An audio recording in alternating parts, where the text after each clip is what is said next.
भगवान आले आणि बाबाला इतके प्रणाम. भगवान बाबा हनुमान को प्रणाम. मानवी बाबा जुंगे को प्रणाम. परमात्मा नमस्कार. परमपुत्र परमात्मा हे जगत परमात्मा त्यांची लागतो त्याचा उभेच्या अंतर्गत आज या गुरुदासजी धाबेकर यांच्या निवासस्थानी बाबाच्या आदेशाप्रमाणे प्रत्येक मागे हवन कार्य पार पडले. त्या हवन कार्यानिमित्त बाबाच्या आदेशाप्रमाणे आज चर्चा बैठक सुरू आहे. या चर्चा बैठकीमध्ये सृष्टीचे विधाता कणाकणात वास करणारी चैतन्य शक्ती स्वयं भगवान बाबा हनुमानजी उपस्थित आहेत. बाबाला माझा प्रणाम. तसेच आपल्याला सत्याची वाटचाल दाखवणारे, दुःखातून मुक्त करणारे आणि आपल्या जीवनाचा माणूस म्हणून जगण्याचा एक माणूस बनवण्याचा जो आपल्याला मार्ग दिला आहे तसे आपले सद्गुरू महान त्याची बाबा नंदूजी सुद्धा उपस्थित आहेत. बाबाला माझा प्रणाम. तसेच आपल्या लाडक्या महाराजांचे सुद्धा उपस्थित आहेत. त्या आईला माझा प्रणाम. तसेच मंजूरकार ज्येष्ठ सेवक तसेच मार्गदर्शक सगळ्यांना माझा नमस्कार. तसेच मार्गदर्शन सांगायचं मला तर विचारायचं कारण माझ्यापेक्षा ज्येष्ठ सेवक तसेच आपले मार्गदर्शक भरपूर असे मार्गदर्शन करणारे आहेत. तरी थोडक्यामध्ये मी सांगण्याचा प्रयत्न करतो. मी या मार्गामध्ये 2011 मध्ये जुळलो. कारण संकटामध्ये असताना चारही दिवसांनी फिरून आल्यानंतर कोणत्याही दिशेने समाधान न मिळाल्यानंतर त्या मार्गाची रूपरेषा मला समजली आणि मी मार्गाची रूपरेषा ऐकली आणि या मार्गामध्ये प्रवेश करण्याचा निश्चय केला. ते कसं आहे कारण दुःख कसं होतं माझ्या कुटुंबावर. माझे ज्येष्ठ बंधू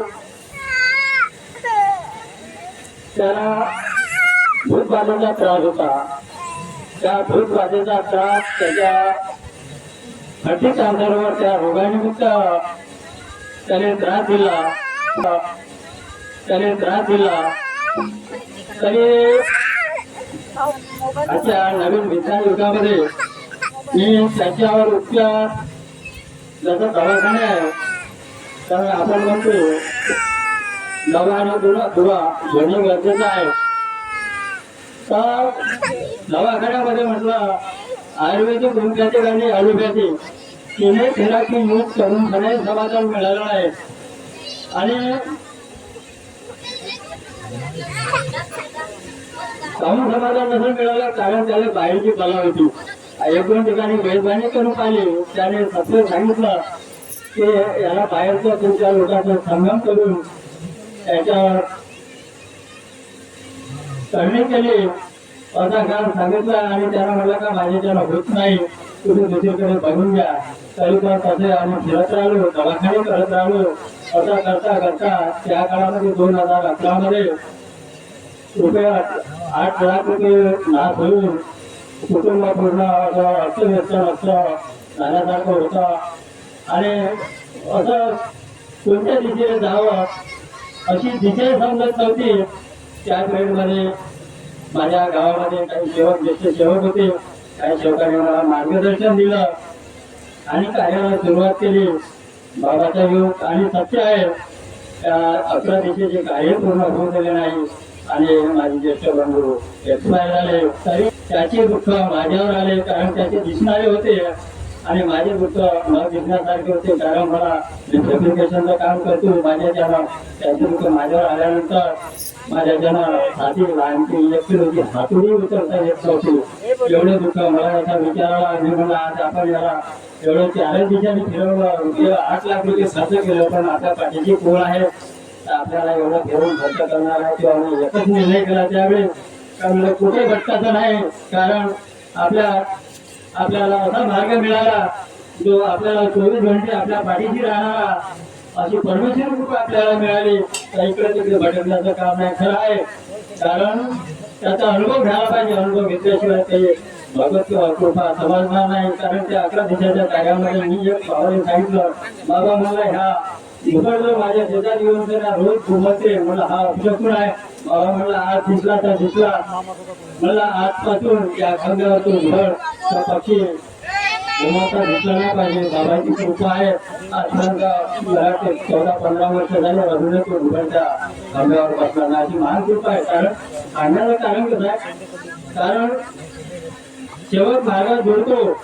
जोडल्यानंतर जो या दुःखासाठी मार्गात येतो ते दुःख विसरायला नाही पाहिजे आणि ते सुराचे जे कार्य विसरायला नाही पाहिजे. कारण खरंच या मार्गाची रूपरेषा टिकून ठेवाल आणि या मार्गात खरा असा सेवक बनाल आणि समाधान या मार्गामध्ये समाधानाला आपल्या या मार्गामध्ये जगाल.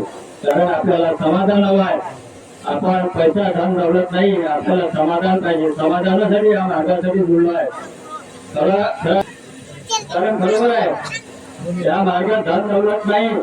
आज मलाही पुष्कळ लोक म्हणतात दुकानदारी पण ठेवू शकता, तू इकडे तिकडे जाते, मला माहित आहे मार्गाची रूपरेषा आणि मला या भगवंताचे गुण.